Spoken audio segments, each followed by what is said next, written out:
Ya cuando Flores me dijo que este era el día del geólogo, pensé poner esto porque en los últimos, especialmente en los últimos 3 años, nos han atacado tanto que la geología es como la profesión del demonio que usted ve en el día a día como si nosotros muchas de esas actividades que hacen los humanos no podrían realizarse. Y eso ha estado pasando al menos por unos 30.000 años. Y todas las consecuencias de lo que usamos realmente las, están derivadas de que somos 8,3 billones de personas en el planeta más que lo que hacemos per se. Si ustedes miran el clima moderno, y aquí en esta gráfica lo están viendo, todos los diferentes colores representan el resumen de las variables climáticas de regiones a lo largo del planeta. Ahora, si nos enfocamos solo en el trópico, en la banda tropical, ustedes verán en el clima global de hoy que hay variables, hay diferentes climas a lo largo del trópico, desde zonas secas hasta zonas húmedas. Ahora, si nos enfocamos en las dos más importantes variables de todo el espectro climático, que son la precipitación y la temperatura, como ustedes pueden ver acá. Cada uno de estos puntos representa un espacio en la Tierra, en la parte terrestre dentro de la banda tropical. Y como ven ustedes, los ambientes dentro del trópico van desde muy secos, el color amarillo, hasta muy húmedos en el color azul. Sabemos desde hace más de 150 años que cuando el CO2 aumenta en la atmósfera, el planeta se calienta. Este señor Tyndall, un escocés, hizo un experimento donde demostró el efecto que tenían los diferentes gases, entre ellos el CO2, así que no es algo realmente nuevo. Sabemos desde hace mucho tiempo que la relación entre CO2 y la temperatura. Ahora sí, si ponemos en contexto el incremento de CO2 que hemos tenido desde que empezó la revolución industrial, pasamos de 280 a 424 en 200 años, un aumento de 144 partes por millón. Pero esto realmente no le dice a uno mucho si no lo pone en el contexto geológico, en relación a la magnitud y a qué tan rápido esto ha pasado. Uno puede medir directamente el CO2 del pasado analizando gotas de oxígeno que quedan atrapadas en núcleos de hielo en la Antártica. Y esto es lo que muestra este gráfico. En el eje X está el tiempo desde hoy hasta 800.000 años y en el eje Y está la concentración de CO2 medida en estas burbujas de oxígeno. Como ustedes pueden ver, a lo largo de las glaciaciones e interglaciaciones, el CO2 aumenta de 180 a 280 y consecuentemente el planeta se calienta y se enfría. Ahora, si usted lo pone en un contexto geológico aún más grande, se da cuenta que eso de tener bajo CO2 de 180 a 280 ha sido una anomalía en la mayoría de los últimos 120 millones de años, desde que aparecen las plantas con flores. El estándar ha sido tener un CO2 por encima de 400. Y el CO2 que tenemos hoy de 424, usted tendría que regresar unos 4,5 millones de años para respirar el mismo CO2 que estamos respirando en este tiempo. Así que en términos de magnitud, es normal tener alto CO2. Ahora, miremos en términos de la tasa de cambio. Si yo calculo qué tanto CO2 cambia en un intervalo de 200 años, en los últimos 800.000 años, encontraría que 0,6 partes por millón.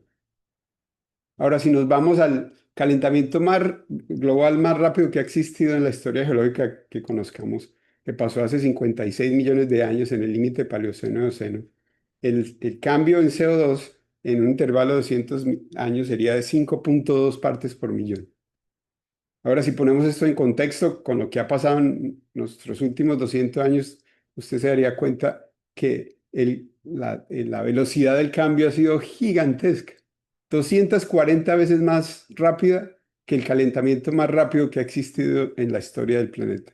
Esto es algo completamente novedoso que no ha pasado en la historia geológica, aumentar el CO2 tan rápido.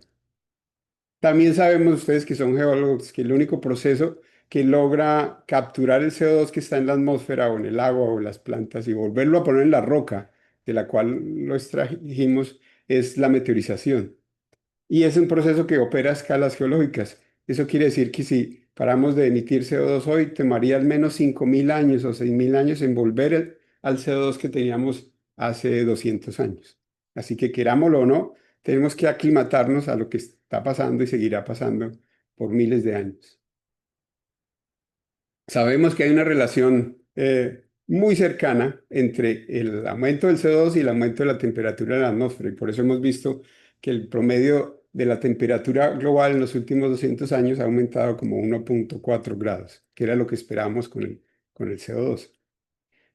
Sin embargo, hay dos cosas que quiero que tengan en cuenta. Primero, que esa temperatura que ustedes oyen en las noticias, que el planeta se calentó 1,5, es un promedio global. Y hay una amplificación polar. Eso quiere decir que si ustedes oyen el promedio, en el polo el aumento de temperatura es mucho más grande que en el trópico. De hecho, si usted mira el aumento de temperatura de la isla de Barro Colorado, que es un bosque tropical que está aquí en Panamá, que tiene probablemente la estación meteorológica más antigua que existe en el trópico y tiene casi un siglo de registros, en el mismo sitio, con el mismo bosque alrededor, sin haber crecido una ciudad al lado, no hemos visto prácticamente un incremento en la temperatura media anual desde que en los últimos 100 años. O sea, primero, recuerden, siempre hay una amplificación polar en el aumento de temperatura. El trópico aumenta mucho más lento que en el polo. Y la segunda es que hay tres factores que operan a una escala temporal mucho más lenta que la atmósfera. Y son el océano, porque el océano es gigantesco y guarda mucho calor; la vegetación, porque los árboles toman cientos de años en crecer; y las glaciares, porque los glaciares no se derriten de la noche a la mañana. Y cuando estos tres componentes empiezan a interactuar con el clima, es cuando tenemos un clima en balance. Hay que esperar aproximadamente unos 1.000 años para tener un clima en balance. Pero si ustedes lo piensan, este experimento de aumentar el CO2 y ver qué pasa ha estado cambiando cada año en los últimos 200 años. Este experimento, es decir, que si yo parar el CO2 aquí en 350, tendría que esperar 1.000 años para ver cómo es un clima balanceado a 1.000, a 350, pero el otro año está en 351, así que el experimento vuelve a ocurrir. En tiempos de computador, en un modelo de circulación global, habría que esperar 1.000 años en el computador para tener un clima en balance. Ahora, ustedes probablemente siempre han oído que las Naciones Unidas nos muestran la proyección de estos modelos de circulación global sobre cómo será el clima, las variables climáticas del planeta hacia el futuro. Pero, y este, por ejemplo, es uno de estos modelos climáticos, pero todos son muy parecidos. Están hechos de grillas y en cada grilla hay un montón de ecuaciones. Un modelo estándar, como el francés, por ejemplo, tiene 7,9 millones de celdas y tiene cientos y cientos de variables. Ahora hay 7 modelos globales, porque usted necesita un computador potente, gigantesco, para generar estos modelos de circulación global. Y los 7 modelos producen predicciones muy cercanas entre sí, en intervalos temporales muy cercanos a la predicción. Eso quiere decir que si pongo a los 7 modelos a predecir cómo va a ser la temperatura de los próximos 2 años, casi todos van a estar de acuerdo. Pero si yo les pregunto cuál es la precipitación en 50 años, hay diferencias gigantescas en los modelos, porque como hay tantas ecuaciones y tantas celdas, cambios al principio, ya por ejemplo, si usted empezó el modelo con los datos de hoy y suponga que estamos hablando de una variable de 5 Celsius, de aquí en el tiempo cero. Si usted le pregunta, bueno, en un año, ¿cuál va a ser la temperatura? Un modelo le va a decir 5,1, el otro 4,9, pero con la diferencia es tan pequeña, es prácticamente igual. Cuando esta diferencia empieza a aumentarse a lo largo del tiempo en el modelo, si usted hace la misma pregunta en 100 años, un modelo le va a decir, ah, esto se está enfriando; el otro modelo le va a decir, ah, esto se está calentando. Y es aún más complicado porque estas variables no actúan solas, interactúan con otras variables. Así que este pequeño cambio en la variable 1 va a hacer cambiar algo en la variable 2, y a lo largo de 100 años no solo estos dos elementos van a estar en contradicción en cada modelo, sino que muchos otros elementos climáticos, predicciones climáticas, van a tener grandes contradicciones. Ahora, ¿cómo hacer para saber cuál de estos modelos está correcto? No se puede saber con las predicciones de lo que va a pasar en un año porque todos son iguales. Tenemos que movernos en el tiempo y para establecer cuál de ellos es correcto. Una opción sería esperar 100 años a ver quién tuvo la razón, pero eso no parece muy buena idea. La otra es regresar en el tiempo porque estos climas ya han pasado. Por ejemplo, esta es una predicción climática de cómo sería el clima hace 56 millones de años usando estos modelos de circulación que deberían operar no importa en qué escala del tiempo, de qué tiempo está usted, porque estas variables físicas y químicas son idénticas hoy o hace 56 millones de años. Una planta hace fotosíntesis de la misma forma hoy que la hacía hace 56 millones de años.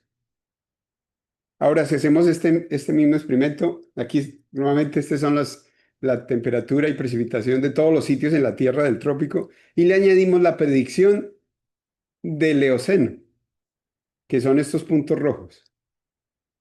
Eso sí, quiere decir que estos modelos climáticos nos están diciendo que va a existir un clima que hoy no existe en ningún lado del planeta. Están extrapolando más allá de los límites que fueron usados para construir el modelo.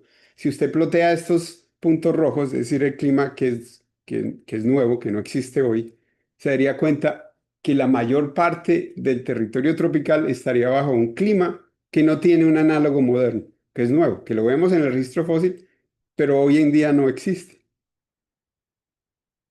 Uno podría asumir que estas divisiones entre vegetación árida y vegetación húmeda, el amarillo y el azul, continúan a lo largo al aumentar la temperatura. Y luego, si usted pone esto en un mapa, la predicción, por ejemplo, para el Eoceno es que gran parte del sur de la Amazonía sería un desierto en lugar del bosque tropical que tiene hoy en día.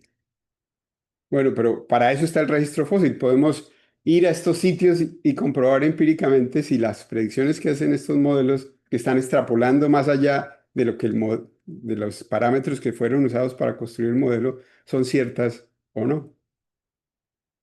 Esta historia se divide en dos, en el Cretácico y el Cenozoico. El Cretácico lo voy a pasar sin hablar nada de él porque es un mundo muy diferente al que tenemos en el Cenozoico, ya que los bosques no son dominados por plantas con flores. Así que el bosque mismo, cómo funciona, es muy diferente al bosque de hoy. Nos vamos a ir al límite terciario Cretácico y vamos a enfocarnos en el bosque tropical húmedo que está en este color verde, como es el mismo bosque que usted vería si va al Chocó o si va a Leticia. Y este bosque, sabemos por el registro fósil de Colombia, que empezó hace 66 millones de años a raíz de la caída de este meteorito en la península de Yucatán. Nos tomó más de 15 años. De hecho, si ustedes, hay una revista que nosotros fundamos en la Nacional que se llama Facies, y en el primer número de Facies, Germán Bayona escribió un artículo sobre el límite KT en Colombia. Eso estamos hablando de 1990.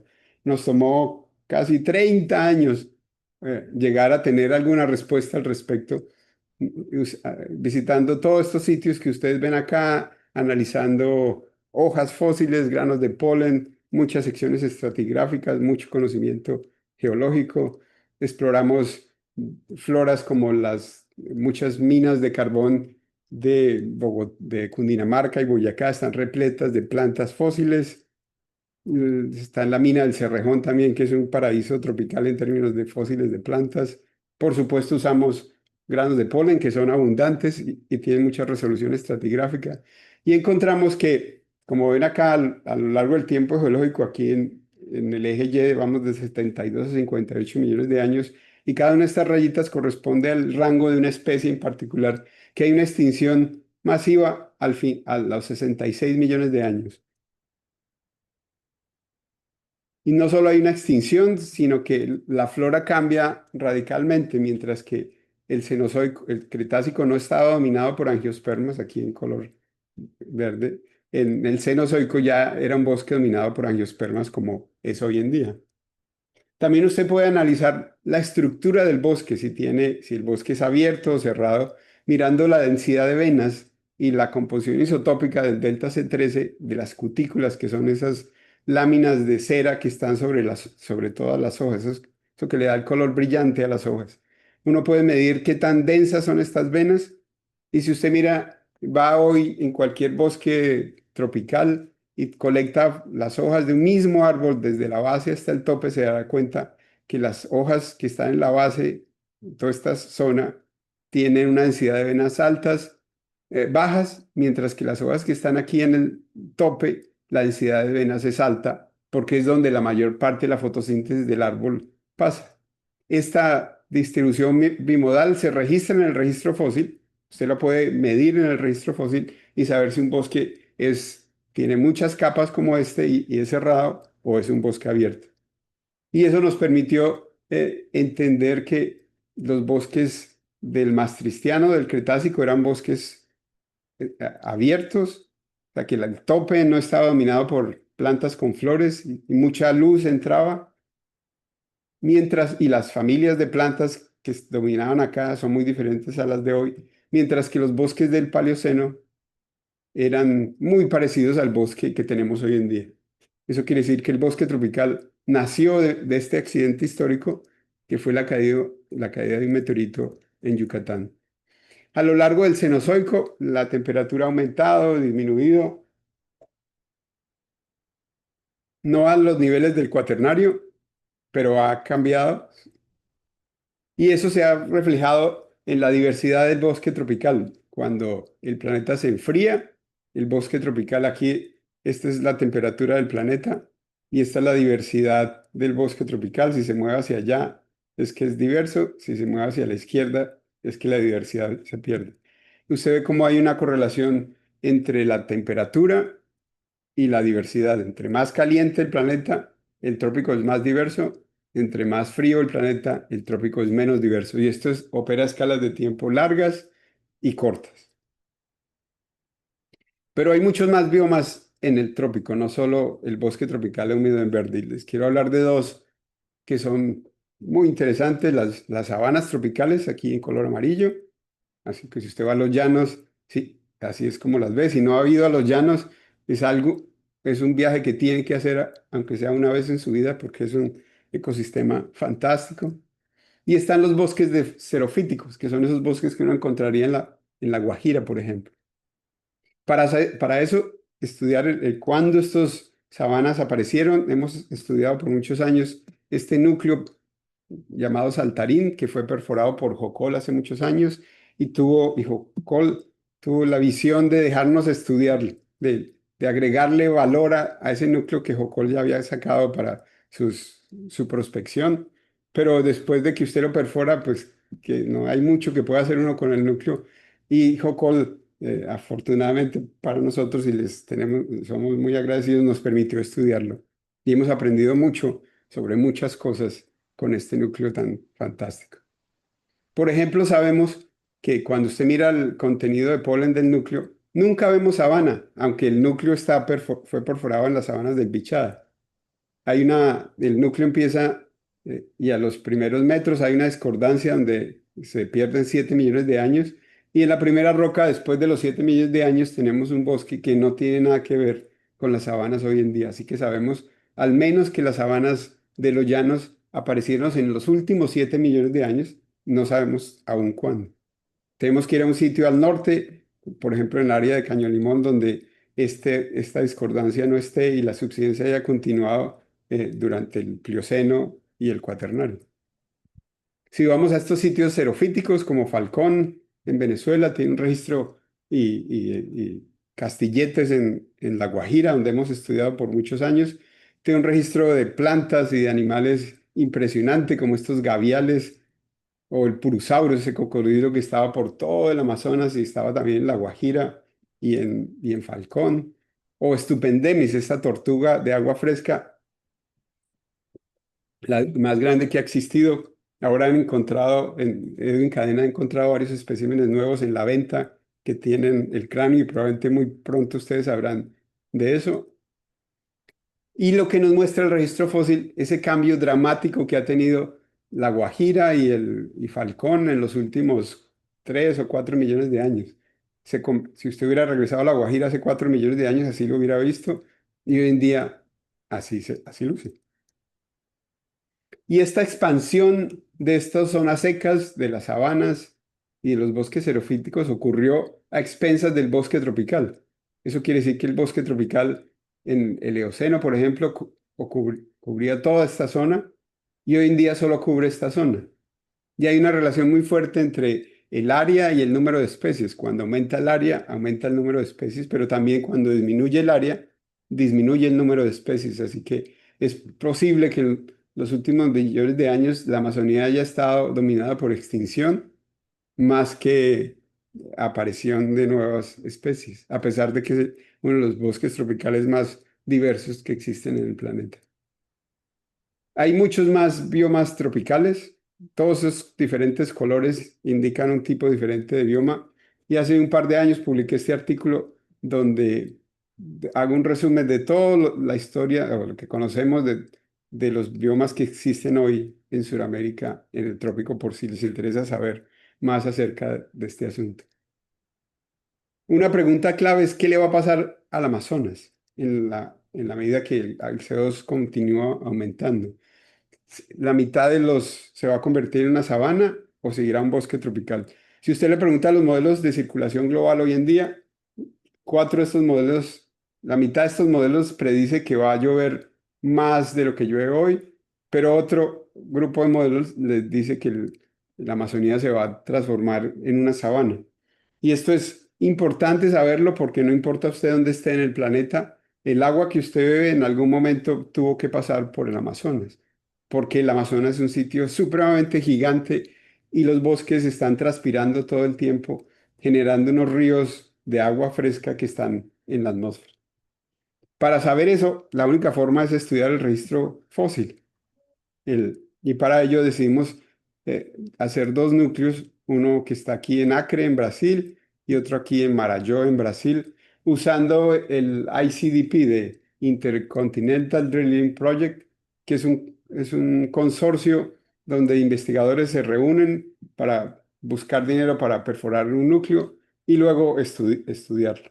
Nos tomó varios años conseguir 8.5 millones de dólares para perforar estos dos núcleos, cada uno de 1 kilómetro. Los dos ya fueron perforados. El primero se perforó en Acre, en Brasil, de 940 metros, que estimamos cubre los últimos 12 millones de años. Estos núcleos se transportaron desde Acre por el río Amazonas hasta Minnesota, en la Universidad de Minnesota, en St. Paul, donde está como la librería de este tipo de núcleos en las Américas. Los núcleos llegan, ustedes probablemente todos han tenido experiencias con núcleos, se cortan, se corren registros eléctricos, se fotografían y la descripción del núcleo ocurre durante la fase de muestreo en Minnesota, donde un montón de científicos van allá durante un mes a trabajar día y noche describiendo estos núcleos. Para la descripción usamos dos software. El primero se llama SciCat. Ambos son gratis, open source. El SciCat está basado en Java y es útil para capturar la información del núcleo en la medida que uno se está describiendo. Esta es la foto del núcleo aquí. Todos los atributos que el geólogo pone cuando está describiéndolo, cuando lo está describiendo. Y para plotearlos y analizar los datos estratigráficos usamos SDAR, que es un paquete que John Ortiz creó basado en R, que también es de código abierto y gratis. Y se muestrearon montones de cosas para montones de análisis. El primer artículo que está por salir tiene 98 autores de 36 institutos y 13 países. Y aquí está la lista de todos los análisis que se le están haciendo a este núcleo. Básicamente todo lo que usted pueda medir en una roca se está siendo analizada por diversos grupos científicos. Aquí recuerden, en este tipo de consorcios, el dinero inicial es para hacer el núcleo, perforarlo, extraerlo, hacer todas estas medidas iniciales, pero cada investigador que está haciendo esto tiene que conseguir sus propios recursos para hacer los análisis. Así que hay un grupo que está haciendo, por ejemplo, isótopos de neodimio y estroncio, ese grupo tiene que buscar el dinero para hacer los análisis. Y hay un moratorio de 2 años desde que el núcleo fue perforado para que el grupo de científicos iniciales estudie el núcleo, pero después de los 2 años, cualquiera de ustedes puede acceder a los núcleos y tomar muestras de lo que usted quiera. Yo calculo que son como 8 millones de dólares en valor agregado de todos esos análisis que todos estos científicos están haciendo durante y estarán haciendo los próximos 2 años. Yo me dedico a la palinología y tomamos 1.000 muestras para el análisis. Ahora, habían dos opciones: hacer el análisis tradicional de palinología que he estado haciendo por casi 35 años. Usted toma la roca, de la roca usando químicos extrae la materia orgánica, la monta en una placa y luego uno la observa en el microscopio. Y estas son las hojas de conteo que yo he hecho en los últimos 35 años. Esta, por ejemplo, es del 2008, donde están la lista de especies y cuántos encontré de cada uno. Pero este es un proceso supremamente lento y, y es difícilmente replicable, porque yo aquí no puedo anotar las coordenadas de todo lo que conté, solo unas pocas coordenadas, que son estas posiciones en el microscopio, estos números que usted ve acá. Pero ahora decidimos transformar radicalmente cómo hacemos la paleontología, gracias a que la microscopía se ha movido en la era digital y nosotros nos hemos aprovechado de esa transformación de la industria de los microscopios.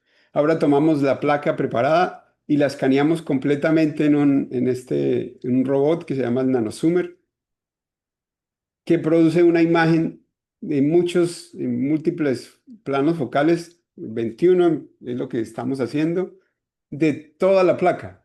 Si usted hace, eh, y esto es lo que el palinólogo va a ver, pero ya no en el microscopio, sino en el computador. Como cada uno de estos files, estos archivos son de varios gigabytes, tenemos que usar un sistema, una plataforma que nos permita manejarlos, administrarlos y compartirlos. Esto no es de un archivo de 20 gigabytes, no se puede mandar por correo y usted no puede tener 10 en su computador porque el disco duro se le llena de inmediato. Así que usamos un sistema que se llama Homero, Open Microscopy, que también es de código abierto y gratis, que usted puede instalar en su servidor. Usted entra con un usuario y usted ve aquí, por ejemplo, todas las placas, todas las imágenes de las placas de este núcleo del Amazonas de Acre que les conté, que llamamos el TADP1. Y el palinólogo puede entrar a cada una de estas placas y esto es lo que va a ver: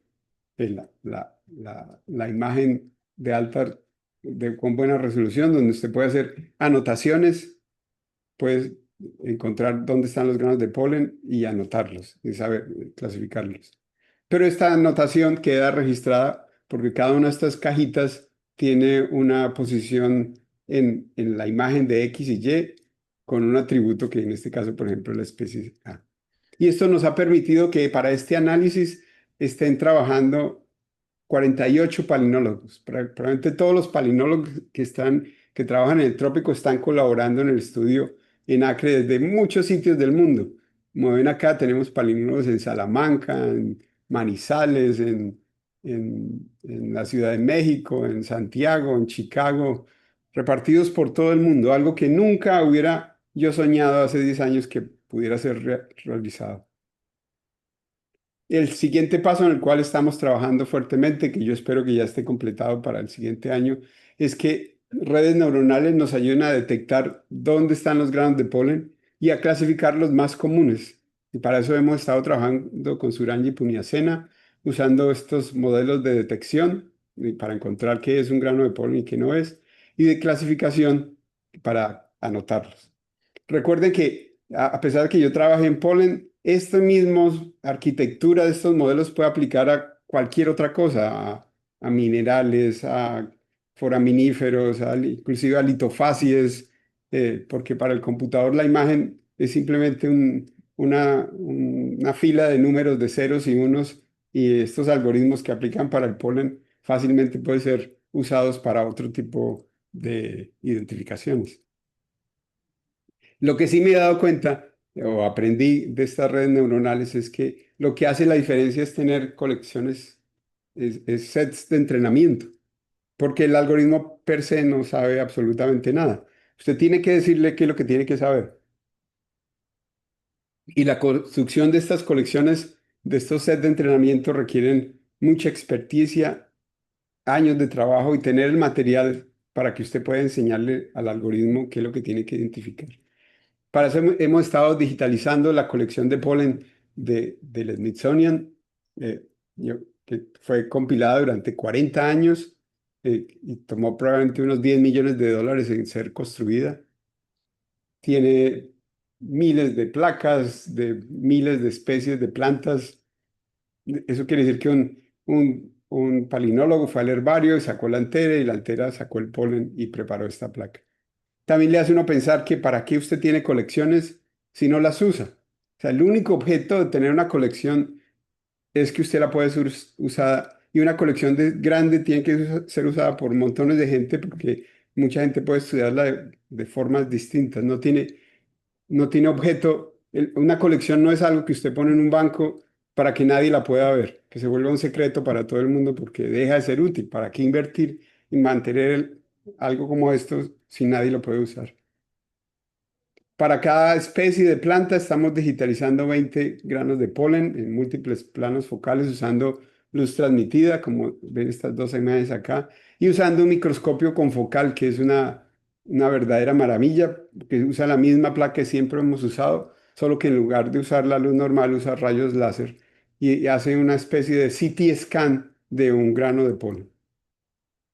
Hasta ahora hemos digitalizado 14.000 especies, hemos tomado unas 40 millones de fotos. Algo de este tamaño solo puede ser hecho por un montón de palinólogos, todos los que ustedes ven acá. Y todas estas imágenes que estamos produciendo serán públicas, por supuesto, muy pronto. También Homero nos permite hacer un montón de cosas que antes no pensábamos que podríamos hacer. Por ejemplo, cursos virtuales. Aquí, Homero ofrece la posibilidad de tener una plataforma donde usted puede montar un curso que tenga imágenes. Por ejemplo, estamos haciendo un curso de palinología y usted podrá acceder a este curso a través del Internet y simplemente puede ir en cualquier momento que usted quiera. Y aquí va a aprender todas las diferentes variaciones de la morfología de un grano de polen o de la morfología de un grano de espora. Y cuando usted entra al sistema, aquí va a poder ver la morfología que queremos que usted aprenda. Por ejemplo, esta que es crotón. Y usted se da cuenta, esto que está dentro del polígono azul es crotón. Y usted puede acercarla y alejarla aquí usando el zoom, o sea que la puede ver grande o chiquita. Pero también usted va a poder ver el grano como si estuviera en el microscopio, porque esta banda, este cuadradito que tiene usted acá, que va desde hasta 236, le muestra el plano focal en el cual usted está. Así que uno puede mover el plano focal como si estuviera en el microscopio y ver el grano desde su base hasta su tope. Por ejemplo, noten aquí que aquí estamos en el plano 40 y aquí estamos en el plano 58. O sea, el que está tomando el curso podría independientemente, sin que el profesor le diga, o que esté ahí diciéndole qué puede hacer o qué no puede hacer, usted puede explorar la morfología completa del grano del polen, aprendiendo de paso una característica en particular. Y esto ustedes lo pueden imaginar con muchos otros grupos fósiles, con foraminíferos, con nanoplancton, con radiolarios, con en mineralogía, por ejemplo, para tener cursos de petrografía, también para tener cursos de litofacies, porque aquí usted podía montar cientos de ejemplos de las mismas facies, de tidal flash, de muchas otras cosas y como esto se accede a través del Internet, es una plataforma hecha para manejar imágenes grandes que usted puede anotar y las anotaciones quedan registradas en una base de datos, se convierte en una fuente inigualable de aprendizaje que hasta ahora ha sido imposible obtener. Siempre nos han dicho, ¿se acuerda cuando tomamos eh, esta clase de introducción a la geología, que el pasado, el presente es la clave del futuro. No, que el presente es la clave del pasado, pero lo que el mundo ha generado en los últimos 200 años es un experimento a escala planetaria sobre un nuevo clima. Nuevo clima en el sentido histórico, porque desde que los humanos aparecimos en el planeta hace unos 250.000 años, el clima con un CO2 alto nunca ha existido. Nosotros lo creamos y lo hemos creado en 200 años. Y estamos generando climas que no tienen un análogo histórico, pero sí tienen un análogo geológico.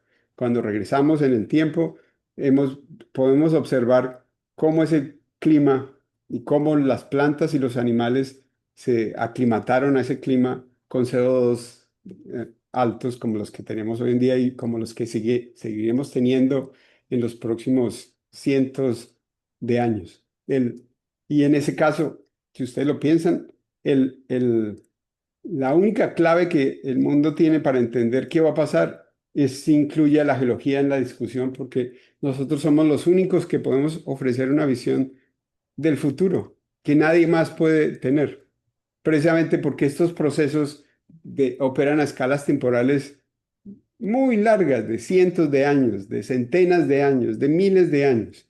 Y usted no puede esperarse tanto tiempo para entender cómo cambia el clima, pero si usted regresa al pasado, lo va a poder entender. Así que yo creo que es la mejor época para ser geólogo. Tenemos mucho que aportar y tenemos que ser parte de la solución de los problemas que tendremos en el futuro y los beneficios que tendremos en la medida que el clima cambia rápidamente. Muchas gracias por su atención y si tienen preguntas, aquí estaré con gusto, las responderé.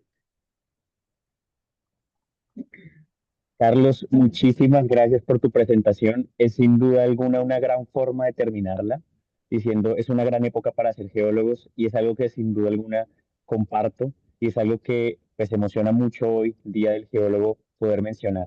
Es una presentación que sin duda alguna nos recuerda lo apasionante que puede ser entender esas historias del presente para entender el pasado y sobre todo ahora prepararnos para el futuro.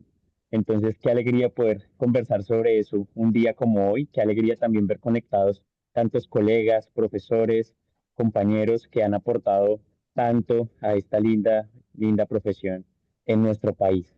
Tendremos un espacio para 3 preguntas, entonces los invitamos para que podamos aprovechar el momento. Pueden levantar su mano para poder realizar sus preguntas o pueden dejarlas en el chat. Los invitamos a que no dejen pasar la oportunidad y aprovechemos esas 3 preguntas que podemos tener el día de hoy. O comentario, agradecimiento, felicitación.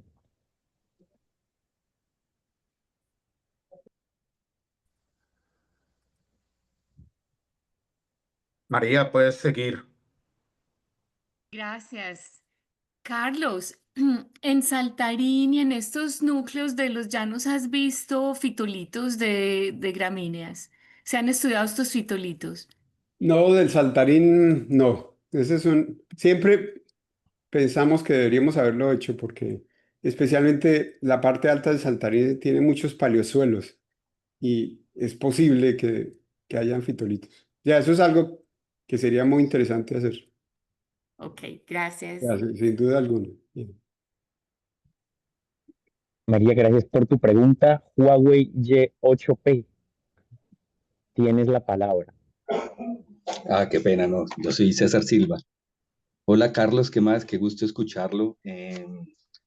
Carlos, quisiera saber cómo con esta época en la que la tecnología avanza a un ritmo también bastante rápido, ¿cómo ve Carlos Jaramillo que en un futuro tal vez una inteligencia artificial o un computador sea el que haga toda esta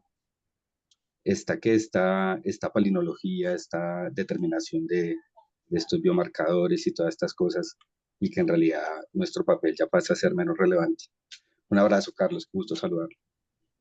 No, yo creo que nuestro papel va a ser aún más relevante porque, o sea, la primera iteración del algoritmo que nos identificaba de dónde eran palinomorfos fue un fracaso total y todos mis palinólogos se alegraron porque tiene el mismo susto que usted, ¿no? Que todos se van a quedar sin trabajo. Pero después uno se da cuenta que la mayor parte del tiempo de lo que uno está contando, y eso no solo aplica a Polen, ¿no? Eso aplica a petrografía, muchos análisis técnicos que hacemos rutinariamente, que uno siempre está contando estas cosas, las mismas una y otra vez. Y ahora tengo la esperanza que el computador nos remueva ese trabajo y nos deje enfocarnos en primero en aumentar la resolución, eh, porque usted puede analizar muchas muestras más rápido. Y eso hace que usted pueda incrementar el tamaño de muestra, que usted pueda, en lugar de hacer una muestra cada 10, pues la haga cada pie, porque usted no tiene que esperar 3 meses al resultado, sino en 3 días lo va a tener. Que usted pueda entrenar el sistema para ciertos marcadores que usted necesita en un estudio único. Por ejemplo, si usted está buscando la fase del lago y, y sabe que puede usar Pediastro como un marcador, yo podría entrenar el sistema para decirle que es Pediastro y luego analizar 500 muestras en un instante. Eso nunca lo hemos podido hacer, ni siquiera podemos ofrecer eso porque tomaría años en hacerlo cuando lo único que está contando uno es el mismo una y otra vez. Y eso nos va a liberar también para estudiar cosas que no pueden ser entrenadas por el sistema porque son las raras, que es donde está la diversidad del trópico. No, yo creo que vamos a necesitar es aún más palinólogos de lo que necesitamos antes porque lo que podemos ofrecer va a ser de más calidad. No, para algo que nunca vamos a poder hacer es tener camionetas submarinas, ¿no? Eso sí, que hasta ahora no, nunca he encontrado el algoritmo que nos haga eso. Yo creo que se puede, Carlos. Sí, no. Un abrazo, Carlos. Bueno, y terminamos la sesión de preguntas. Muchas gracias, Rafael, también por dejar tu pregunta. Pero vamos a concluir esta parte con nuestro querido Leonardo Moreno, que pregunta, ¿cómo es la solución geológica de mitigación del calentamiento global mediante inyección de CO2 al subsuelo? Gracias. Ya el otro día hice el cálculo que necesitaríamos 65.000 geólogos a nivel planetario para hacer eso, porque usted necesitaría al menos como 20.000 plantas de CO2 y para eso usted requiere mucha geología para entender que el CO2 que usted entierre no se va a salir en 10 años en una falla 100 kilómetros a la distancia. Así que en términos reales, por ahora eso, meteorización es el único método que permanentemente remueve el CO2 que está en la atmósfera. Así que yo pensaría más en aclimatarnos al CO2 que tratar de reducirlo, que yo no veo cómo. Especialmente porque somos 8.300 millones de personas y subiendo, ¿no? Totalmente, un reto muy interesante. Bueno, los invitamos también para que las preguntas adicionales que tengan, si es posible y estás de acuerdo, Carlos, que te la puedan dejar al correo, si te parece bien, Sí, para claro, ahorita con poder gusto. avanzar con la sesión del día de hoy. Pero de igual manera agradecemos esas preguntas y comentarios que enriquecen pues esta sesión tan importante que tenemos hoy día del geólogo. Entonces, bueno, vamos ahora a dar paso a la segunda parte de nuestra sesión del día del geólogo. Entonces, doy paso a Flore para que podamos continuar eh, pues queremos hacer sobre todo un pequeño homenaje a todas las personas geólogas, geólogos que han aportado. Por ejemplo, emociona mucho ver acá profesores, ver acá grandes personas que uno ha leído en artículos. Entonces, todo eso da un valor enorme, como ahorita lo decía Carlos, el futuro de nuestra profesión es sin duda retador, pero a la vez emocionante. Entonces, muchas gracias a quienes han aportado desde el conocimiento y desde su pasión a que la carrera sea lo que es hoy en día y bueno, preparar el camino para lo que va a ser y seguir siendo en los próximos años. Juan David, gracias. Comparto tu emoción. Estoy muy feliz de ver a tantos colegas, amigos, maestros conectados acompañando este espacio. Entonces, en este segundo momento y agradeciendo a todos que permanezcan unos minutos más con nosotros, sencillamente vamos a hacer una conmemoración a aquellos colegas destacados por diferentes razones, especialmente por ese compromiso que han venido colocando, impregnando en sus acciones cotidianas como colegas, como profesores, como profesionales de la industria, de la academia y demás. Realmente, digamos, más allá de querer reconocer a una gran cantidad de colegas que están haciendo muchas cosas, sencillamente queremos exaltar la importancia de nuestra profesión para la sociedad. Carlos en su conferencia nos mostraba muchos ejemplos de lo importantes que somos. Entonces vale mucho la pena que en conjunto sigamos construyendo ese reconocimiento y esa representatividad hacia afuera. Entonces, sin más preámbulos, queremos compartir con ustedes este video que preparamos pues para honrar el Día del Geólogo y vamos a seguir más adelante con la conmemoración de nuestros colegas. Un mes para honrar no solo una profesión, sino un legado, porque una vida dedicada a descifrar los secretos de la Tierra merece más que un día, merece un homenaje hoy, mañana y siempre. Sus manos han explorado caminos, sus ojos han leído paisajes que el tiempo esculpió. Son los sabios que convirtieron la Tierra en conocimiento y los desafíos en soluciones. Cada grieta que mapearon, cada recurso que descubrieron, cada fósil que hallaron, salvó vidas y edificó sociedades. Ustedes, geólogos,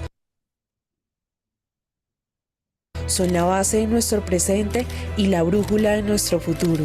Por eso, en el mes de septiembre rendimos homenaje a su entrega, porque su legado no es suficiente para un solo día. Este mes honraremos su profesión, compartiremos sus hallazgos y aprenderemos de quienes escriben la historia y las soluciones del mañana.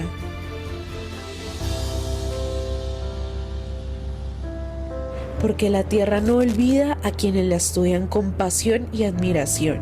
En cada roca interpretada, en cada mapa dibujado, hay un acto de amor a la tierra y un legado de sabiduría que ilumina el camino hacia un futuro más consciente y sostenible. Honor a quienes dedicaron su vida a entenderla.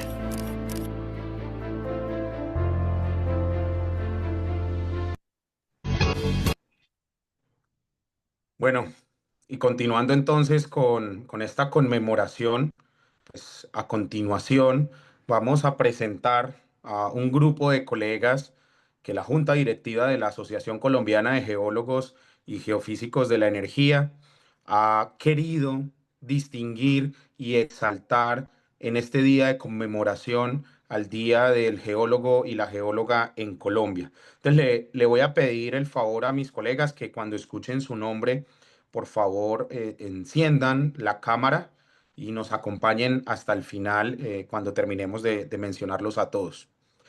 Entonces, este reconocimiento o estos reconocimientos buscan exaltar cualidades como el liderazgo que inspira a jóvenes profesionales, a estudiantes, pero también a otros colegas a realizar su trabajo.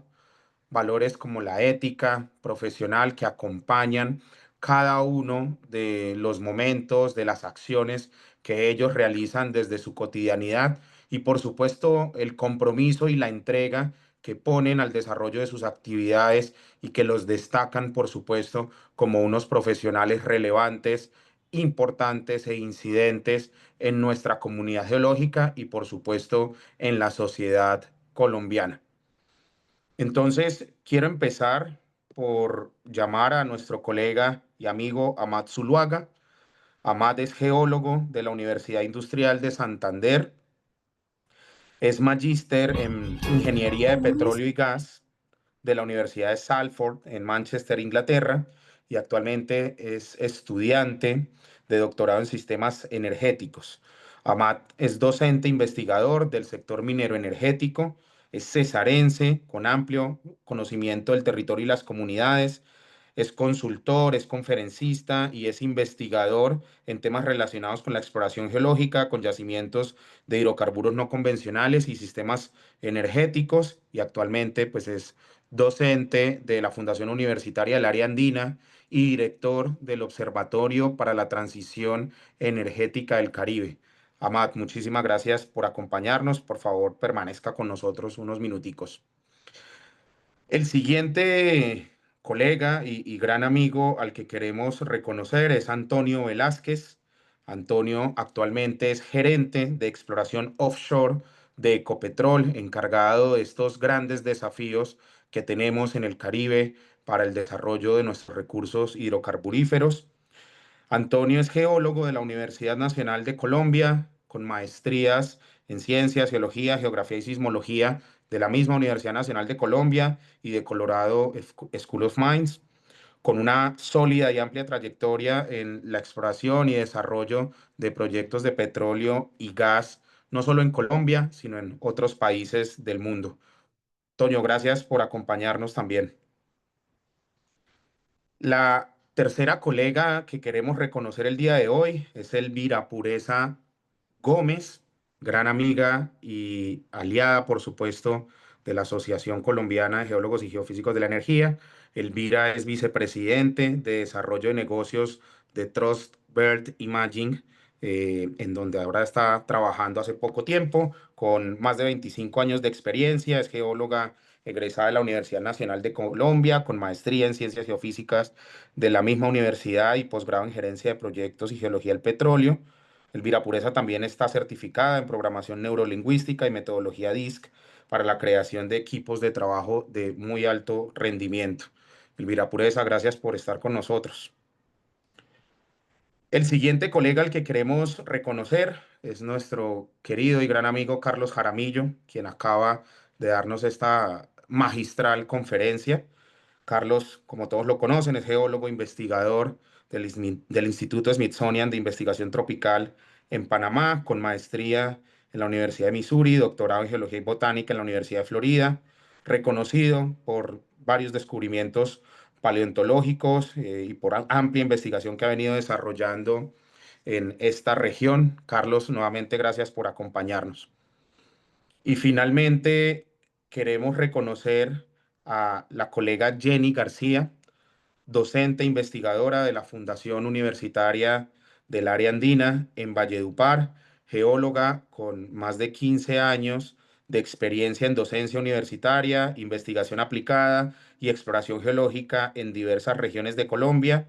Su experiencia combina el análisis técnico de los territorios con una visión sensible e interdisciplinar, integrando las geociencias, la educación, la sostenibilidad, el arte y la apropiación social del conocimiento. Como se dan cuenta, son 5 colegas con diferente experiencia, núcleos de investigación y a quienes les agradezco profundamente que se conecten en este momento. Quiero darle la palabra a cualquiera de ustedes, Amad, Antonio, Carlos, Elvira Pureza, Jenny, gracias porque yo sé que estás en campo y haces un esfuerzo grande por acompañarnos. Bienvenidos y les doy unos minutos para que puedan brindarnos unas palabras y un mensaje para nuestro gremio y nuestra profesión.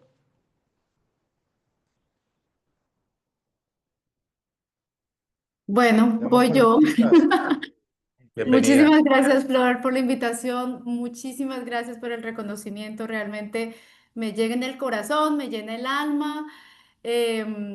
Pues uno hace lo que hace porque le nace, porque le gusta, porque esta profesión es una machera. Se siente muy rico trabajar en geología, en geofísica y luego, bueno, nada, trabajar con los jóvenes profesionales, con las nuevas generaciones, escucharlos, ver cómo crece nuestra profesión de lindo y hay cabida para todos. Nada, me llena el corazón y pues gracias totales. Este reconocimiento, pues la verdad no lo esperaba. Y bueno. Gracias, Flover, gracias, asociación, y gracias a todos ustedes, porque igual me siento no solamente honrada de estar acá, sino rodeada de estos profesionales que conozco y que me parecen fenomenales, top. Entonces, pues por todos lados, qué rico. Muchas gracias. Gracias a ti, Elvira Pureza. ¿Algún otro quisiera compartir unas palabras? Jenny quiere. Por aquí. Gracias, Amat. Estamos en campo los dos, estamos en un campo que ahí me escuchan súper bien, ¿cierto? Perfectamente. Listo, entonces un saludito para todos. Sí, como dijeron ustedes, estamos en campo con el profe Amat también. Estamos en inmediaciones del municipio de Barrancas, La Guajira, pero estamos hacia la parte noreste, límites con Venezuela. Aquí están mis estudiantes. Hola. Estamos haciendo campo 1 y campo 2 por esta zona. Muy contenta, muy honrada con este reconocimiento, una cosa súper maravillosa, como dice la colega Elvira, es una noticia que nos llena de mucho orgullo, nos sorprende gratamente y pues decirles a todos que la geología, o sea, todo el mundo debería saber geología, eso es algo que está, la geología está en todos lados, decían en una conferencia en el Congreso en Uniguajira, todo es geología. Nosotros inclusive estamos desarrollando proyectos que son transdisciplinares, que tienen que ver con lo que nos ha enseñado la profe Clemencia sobre geología y arte.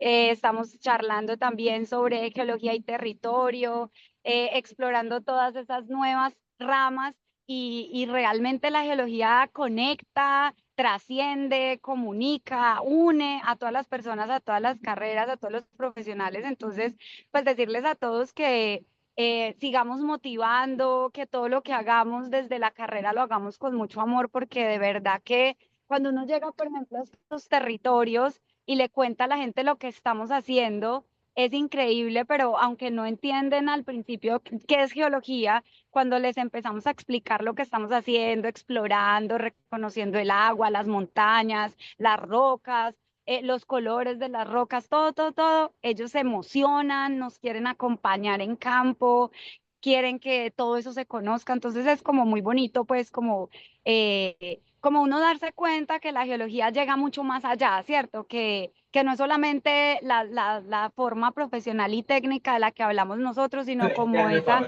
parece como algo intercultural, parece como algo intercultural. Entonces, pues muchas gracias a ustedes por esto y pues que ojalá todos puedan realmente sentir la geología como la sentimos todos nosotros. Y pues aquí mis estudiantes también les dan un saludito. Y se sienten también muy contentos porque este es un logro pues de todos y pues que está Ariandina ahí presente. Un abrazo metamórfico para todos y bueno, estamos ahí en la jugada. Muchas gracias. Gracias a ti, Jenny. Ese es un abrazo muy fuerte. Nos alegra que estés con nosotros. Ya nos damos cuenta que Amad es el de oficina y Jenny es la de campo.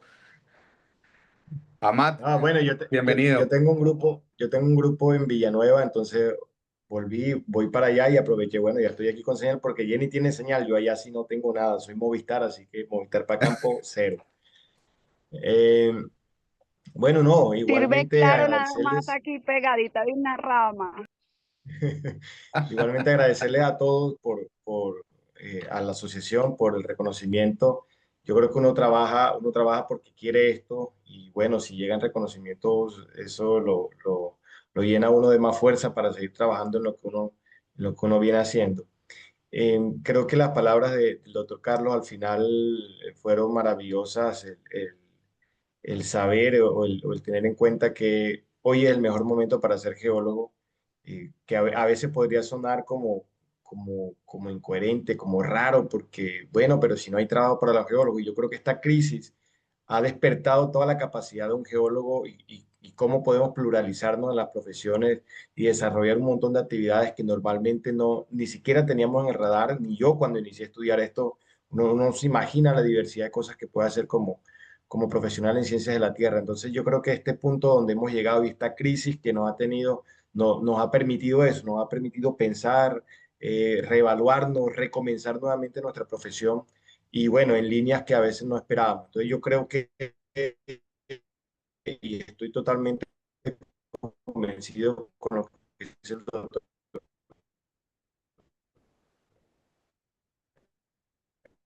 Amad, te perdimos un momento. Yo, es el mejor momento para ser geólogos y impulsar a nuestro cerca donde lleguen lejos, en otra, se fue la señal. Bueno, igual es mala aquí donde estoy. Ahí te estamos escuchando, ahí te estamos escuchando. Y ya te Listo. creemos que estás en campo. Bueno, un abrazo a todos y muchísimas gracias por este reconocimiento. Pero bueno, Amado, un abrazo fuerte y mil un gracias por abrazo y muchísimas acompañarnos, gracias.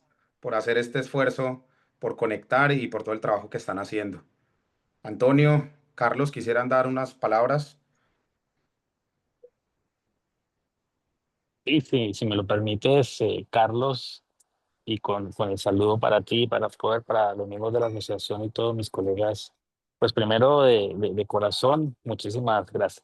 Realmente es muy emotivo que el colegaje, que las personas que te conocen, incluso las que no mucho, se tomen un tiempo siquiera para reflexionar alrededor de lo que hacemos en nuestra profesión, se tomen ese trabajo bonito y de corazón de otorgarnos un reconocimiento. Realmente estas cosas hinchan mucho el corazón y nos dan mucho aliento, mucho aire en la camiseta para continuar. Quisiera continuar con la reflexión de todos y que nos propuso Carlos al final de la presentación. Yo creo que la geología es una ciencia a prueba de contradicción. Cuando en algún momento a nosotros, yo que he estado toda mi vida en la industria de petróleo y gas, se nos comenzó a hablar pues con bastante fortaleza sobre la necesidad de hacer una transición acelerada y que eso podría implicar incluso la desaparición igualmente acelerada de nuestro negocio, pues para muchos ha sido pues un motivo de preocupación y pánico. ¿Cuánto tiempo es mucho? ¿Qué tan acelerado? Hay personas que hasta ahora se están formando, que están terminando su universidad y que soñarían con tener una carrera como la que hemos tenido nosotros, pero quizás en 20 o 30 años esas mismas funciones, esas mismas labores que hacemos para la sociedad quizás ya no existan. Hoy han sido sustituidas por otras, pero luego de enfrentar un poco el peso político de estar en este sector y de ser un poco a veces subvalorados como científicos porque se cree a veces que el hecho de reconocer, por un lado, que el cambio climático es una realidad, pero por otro, que las soluciones que se plantean, quizás, como decía Carlos, en la práctica geológica no sean las más convenientes, pues para quien está en un sector como el mío supone ser tachado de negacionista del cambio climático o cosas por el estilo.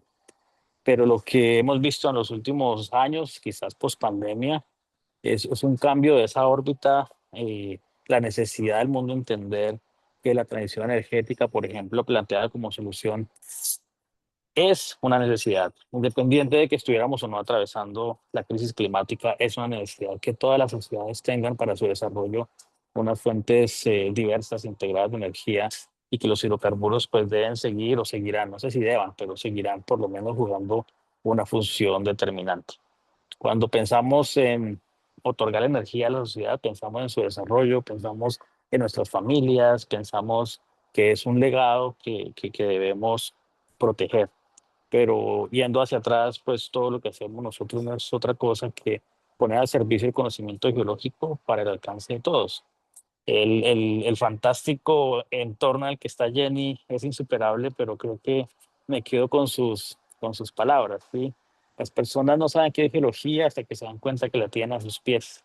Y lo lindo de esta profesión es eso, que somos conscientes de la cercanía que existe de nuestro conocimiento con lo que toca a todas las personas de la sociedad y solo basta un pequeño esfuerzo para hacerlo visible.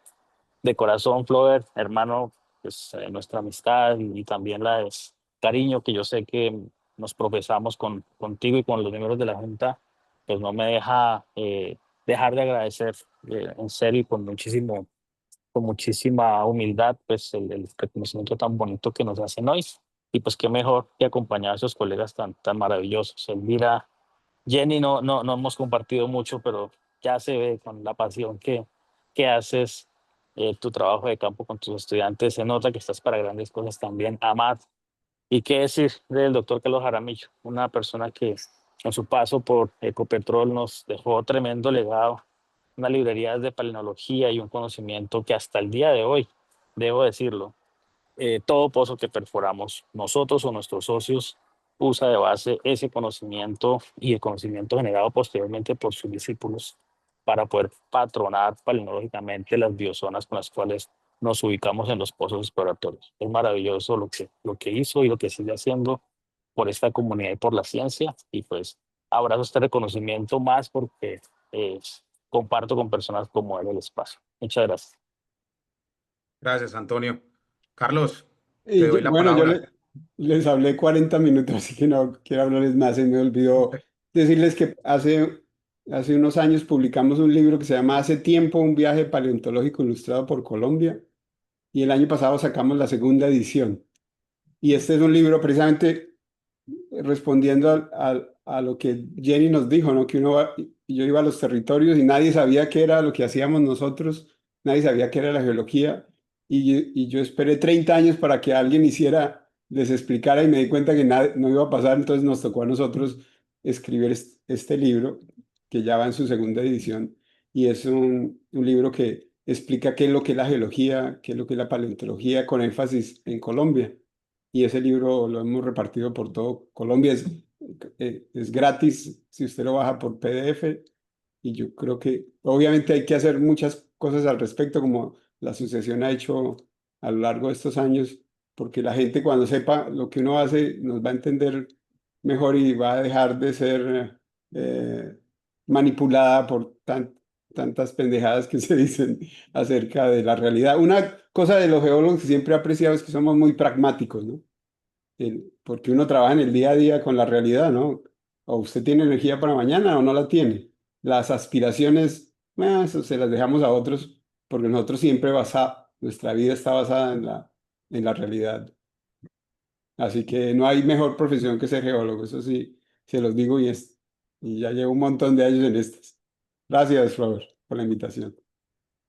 Carlos, Amad, Elvira Pureza, Antonio, Jenny, les extendemos un abrazo fuerte, reconocemos su trabajo, su esfuerzo, su dedicación, su compromiso, su liderazgo para impulsar a las geociencias desde los frentes de acción que cada uno ha liderado. Gracias, por tanto, de lo que han hecho, de lo que hacen y seguramente de lo que van a seguir haciendo en muchos años que todavía quedan. Y todo mi honor por compartir con ustedes, por compartir amistad, por compartir también, digamos, esos ratos fuera de cámaras, fuera del foco geológico. Así que muchísimas gracias. La ACGGP los saluda y deseamos que juntos sigamos celebrando, por supuesto, nuestro día, honrándolo y en conjunto trabajando porque las ciencias de la Tierra continúen este posicionamiento que ya inició, que ya está ocurriendo y que es fundamental para el desarrollo de nuestra sociedad colombiana y del planeta. Así que muchísimas gracias nuevamente. Les pido que se queden ahí un momentico para tomar la foto respectiva del evento con los chicos estudiantes de Jenny y con ustedes. Y gracias a todas las personas que nos han acompañado en este día. Así que en 3, 2, 1, estoy seguro que vamos a tener muchas capturas de pantalla. 1, 2 y 3. Muchísimas gracias a todos. Este ha sido el espacio de reconocimiento a nuestros colegas y amigos y de conmemoración del Día del Geólogo. Profe Gustavo Sarmiento, me alegra saludarlo. Iván Olaya, me alegra saludarlo. A todas las personas que nos acompañaron. Aileen, Robinson, gracias por los mensajes que compartieron. Que tengan un feliz día y que sigamos todos unidos trabajando por nuestra profesión. Reciban un abrazo fuerte y por favor tengan un maravilloso día. Chao, Muchísimas gracias. gracias a Muchísimas todos. gracias. Hasta luego a todos. Gracias a todos. Gracias, chao, que estén muy bien. Chao, chicos. Chao. Gracias, hasta luego. Buen día, feliz día del geólogo. Un abrazo y feliz día para todos.